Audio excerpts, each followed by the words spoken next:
Cukuplah Al-Quran sebagai apa?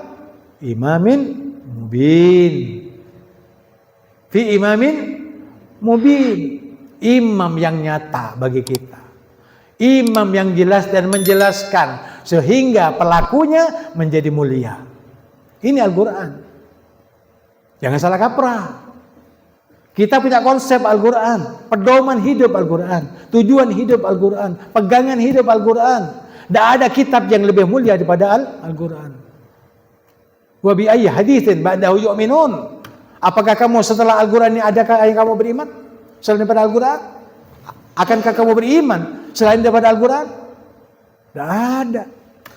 Kalau ada kitab-kitab yang menjabarkan tentang masalah urusan dunia, itu ambilnya dari Al-Quran. Paham? Kalau tidak ada Al-Quran, buktinya tadi itu tadi. Dianggapnya orang wah, tapi ternyata nukilnya dari Al-Quran. Profesor-profesor mereka yang bersembunyi di balik layar tulisan Al-Quran. Ketemu, baru habis buka sekarang ini. Tidak pernah ingin membuka. Tidak pernah terlintas dalam pikiran untuk membuka. Tetapi karena ini kehendak Allah, kamu tahu. Yang kamu dulu tidak tahu menjadi tahu. Kalau sudah tahu bahwa Al-Quran ini lebih mulia dari karangan-karangan dan tulisan-tulisan dari profesor yang ingkar kepada Allah, ada apa kamu akan menjadikan mereka sebagai pemimpin kita yang beriman dan bertakwa kepada Allah? Selama pemimpin itu tidak beriman dan bertakwa dan mengambil pelajaran pada Al-Quran, maka omong kosong. Bila mana memimpin dengan baik dan adil.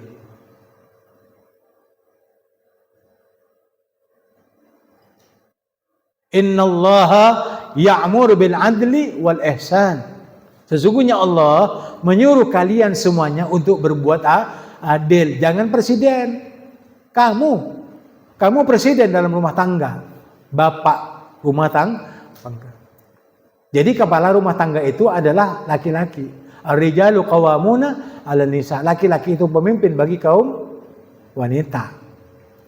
Apalagi kamu kalau sudah berkeluarga, sebagai laki-laki hendaknya bertanggung jawab atas kepemimpinan kamu dan nanti kamu akan dimintai pertanggungjawabannya tentang apa yang kamu dapatkan, yang kamu belanjakan, yang kamu raih di dalam menggapai kebahagiaan rumah tangga.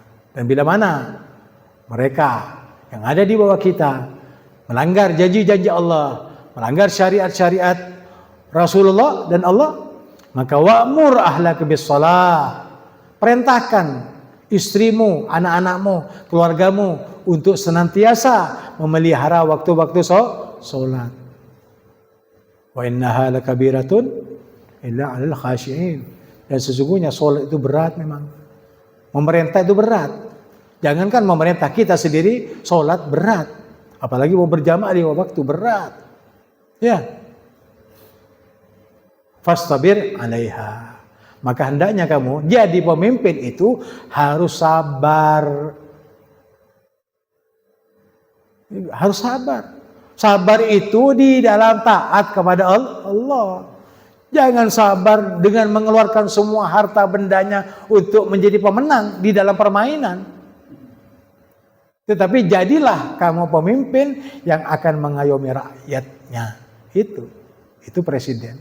Dan masing-masing kamu itu presiden, pemimpin. Dan setiap pemimpin itu akan dimintai pertanggungjawabannya nanti di dunia dan di akhirat. Di dunia akan dimintai pertanggungjawabannya. Pemimpin setelah selesai jadi pemimpin akan dimintai pertanggungjawabannya setelah melepaskan jabatannya. Paham? Juga nanti di akhirat orang-orang yang mengikuti setan itu, yang menjadikan iblis itu sebagai pemimpin, iblis itu tidak langsung masuk neraka, nunggu. Ayo iblis masuk neraka, enggak ya Allah. Aku menunggu orang-orang yang aku sesatkan. Itu bertanggung jawab namanya iblis itu. bertanggung jawab. Lain dan sekarang. Kalau sekarang kan bagaimana caranya supaya tidak bisa dipertanggungjawabkan, membuat sesuatu kiat-kiat yang dapat bisa selamat dari paham? Tuduhan-tuduhan. Tapi di akhirat iblis itu luar biasa hebatnya. Masuk neraka kamu, enggak, aku menunggu orang-orang yang aku sesatkan di dunia. Ketika orang-orang yang tersesat dan memilih setan itu sebagai pemimpin mereka, wah ini ya Allah, ini yang menyesatkan. Iya, engkau baca, saya yang menyesatkan kamu.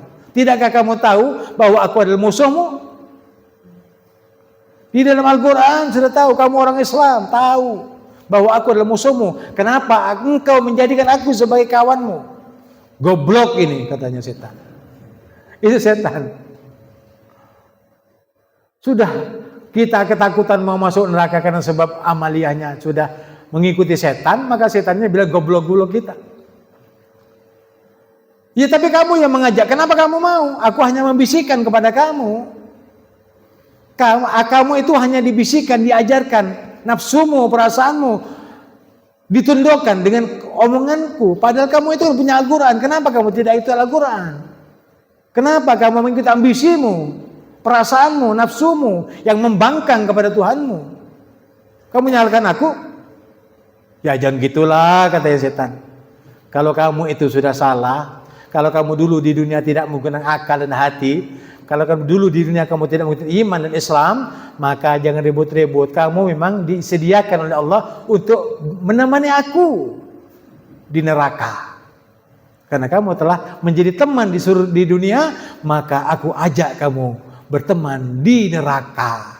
Ayo sudah, jangan ribut-ribut, lompat semuanya. Hei malaikat, lempar semua ini ke neraka. Itu konsekuensinya iblis dan ketakutan bagi pengikut-pengikutnya. Tapi mau tak mau dilempar sama Allah Subhanahu wa taala ke jurang api neraka. Kenapa? Karena kekafiran mereka. Islauha al-yauma bima kuntum takfurun. Ontalakin, lemparkan mereka semuanya wahai malaikat ke neraka karena mereka kafir kepadaku, tidak mengikuti Al-Qur'an dan sunnah nabiku. Itu alasannya. Jangan sampai terjadi hal itu kepada kita. Itu maksudnya. Itu Allah menakut-nakuti supaya tidak terjadi kepada kita dan menimpa kepada kita, sehingga Allah tidak menjugurkan kita ke neraka. Maka berimanlah dan bertakwalah kepada Allah, apalagi ketika kamu menyandang sebagai pemimpin negara dan bangsa Kesatuan Republik Indonesia. Semoga sepenuhnya berdapat manfaatah dan menjadikan, dan Allah memilih pemimpin kita, pemimpin bangsa dan negara kita, pemimpin yang beriman dan bertakwa kepada Allah Subhanahu wa taala. Wassalamualaikum warahmatullahi wabarakatuh.